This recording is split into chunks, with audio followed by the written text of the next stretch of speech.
अस्सलाम वालेकुम नाज़रीन, मैं हूं आपका मेज़बान मलिक राशिद नज़ीर। आप देख रहे हैं CRP पाकिस्तान। नाज़रीन, जैसा कि आपको मालूम है कि फ़लस्तीन, गज़ा और इसराइल के दरमियान जारी जो कशीदगी है, आज इस मौजू को लेके हम बात करने जा रहे हैं। तो वीडियो पूरी देखिएगा, उम्मीद करता हूं कि आपको पसंद आएगी। सल्तनत उस्मानिया याद तो आती होगी। फ़लस्तीनियों पर होने वाले इसराइली मज़ालिम ने हर इस दिल को लहूलुहान कर दिया है जिसमें इंसानियत की हल्की सी भी रमक मौजूद है।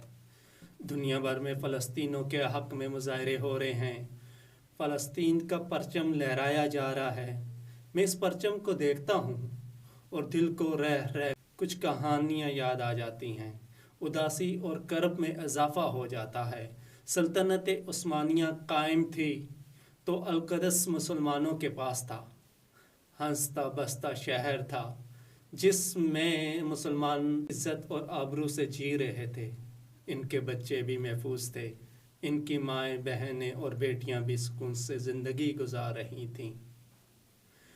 फिर मुसलमानों ने बरतानिया के साथ मिलकर सल्तनत उस्मानिया के ख़िलाफ़ बगावत की और नतीजा ये निकला कि अलकदस सहीनों के हाथ में चला गया।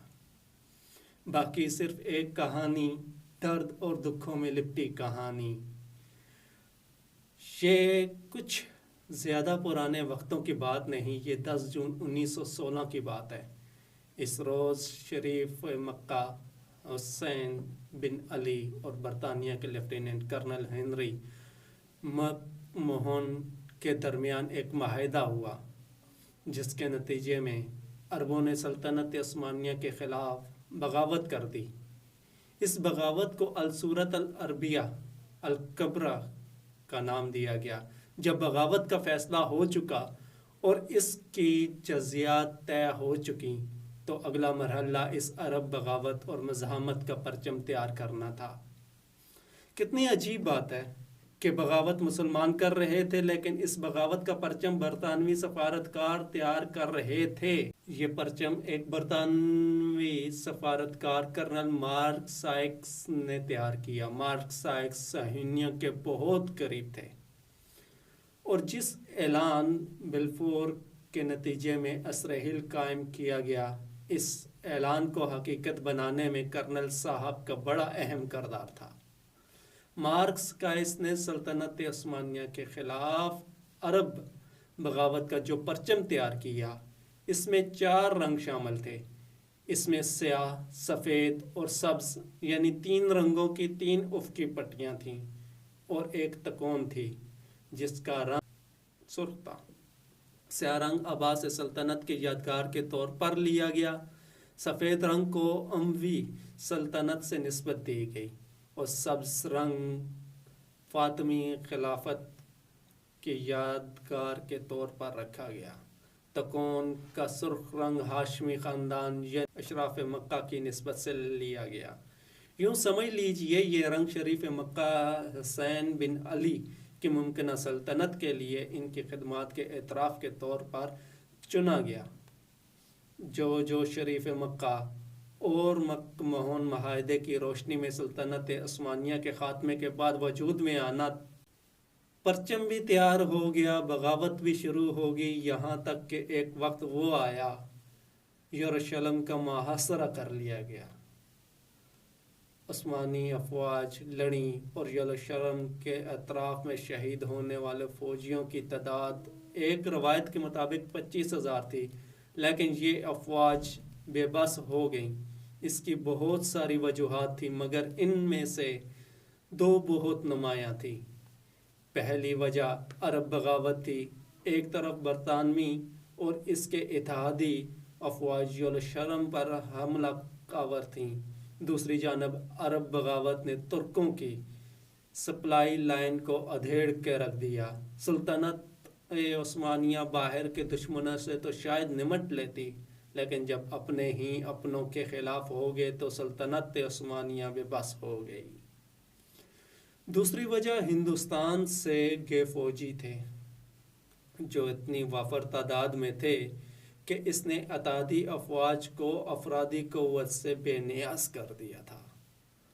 فیلڈ مارشل اچن نے بعد میں اعتراف بھی کیا کہ ہندوستان کے فوجی ہمیں میسر نہ ہوتے تو ہم دونوں جنگیں عظیم ہار گئے ہوتے۔ جب یروشلم میں مسلمانوں کو شکست ہو رہی تھی تو پنجاب کے پیروں کی گدیاں سرکار شاہ کی فتح کے جشن منا رہی تھی۔ یہاں اگر آپ یہ سمجھ رہے ہیں کہ ہندوستان سے جانے والے صرف ہندو اور سکھ فوجی تھے تو اس غلط فہمی کو دور کر لیجئے۔ اس کام میں مسلمان فوجی بھی پیش تھے، کیونکہ ہندوستان میں یہ فتویٰ آ چکا تھا کہ مسلم دنیا کی قیادت اب ترکوں کا کوئی حق نہیں، یہ حق تو شریف مکہ کا ہے۔ آج شاید ہی کسی کو معلوم ہو کہ جب چین گیا، سلطنت عثمانیہ کو یہاں شکست ہو گئی تو برطانوی فوج کا جو پہلا دستہ شہر میں داخل ہوا وہ نعرہ تکبیر بلند کرتے ہوئے داخل ہوا۔ 11 دسمبر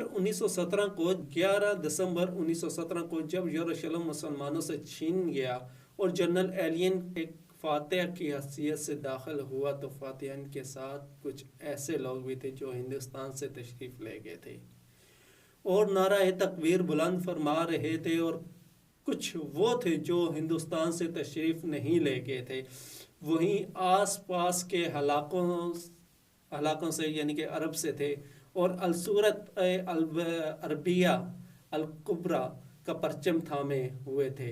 وہی 4 رنگ والا پرچم ذکر کیا جا چکا ہے۔ جزوی تبدیلیوں کے ساتھ عرب بغاوت کا یہی پرچم آب مصر، اردن، سوڈان، کویت، امارات، شام، لیبیا اور یمن کا قومی پرچم ہے۔ فلسطین کا پرچم بھی اسی پرچم کی ایک شکل ہے۔ اسی پرچم تلے خود مسلمانوں نے مسلمانوں کی سلطنت عثمانیہ کا خاتمہ کیا۔ اس پرچم تلے خود مسلمانوں نے القدس مسلمانوں سے چھین کر برطانوی فوج کے حوالے کیا۔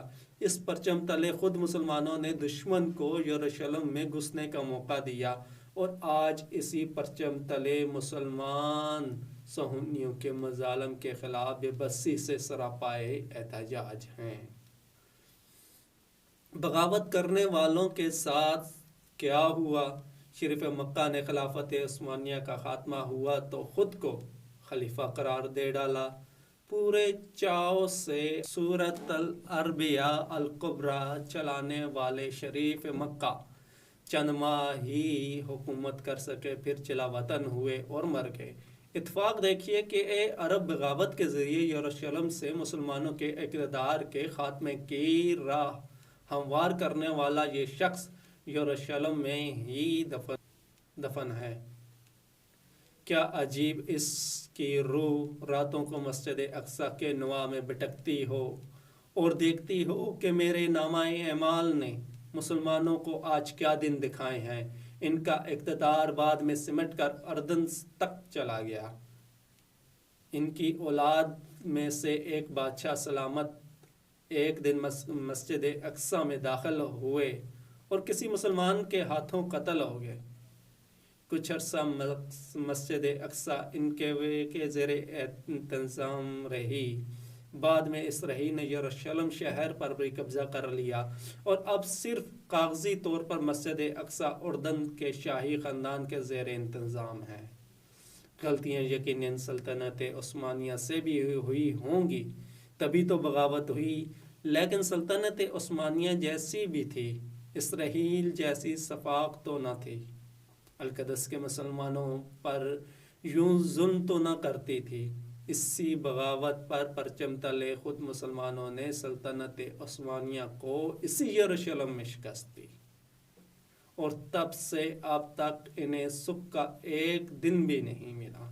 وہی پرچم اٹھا کر اب اپنے معصوم بچوں کی لاشوں پر سوگوار کھڑے احتجاج کر رہے ہیں۔ مسلمانوں کو کبھی کبھی سلطنت عثمانیہ کی یاد تو آتی ہوگی۔ تو جی ناظرین، یہ تھی آج کی ساری صورتحال کیسی لگی۔ امید کرتا ہوں کہ آپ کے فیڈ بیک کا مجھے انتظار رہے گا۔ اسی کے ساتھ یہ اپنے میزبان ملک راشد نذیر کو اجازت دیجیے گا، پھر ملیں گے کسی اور ویڈیو کسی اور ٹاپک کے ساتھ۔ تب تک اللہ نگہبان۔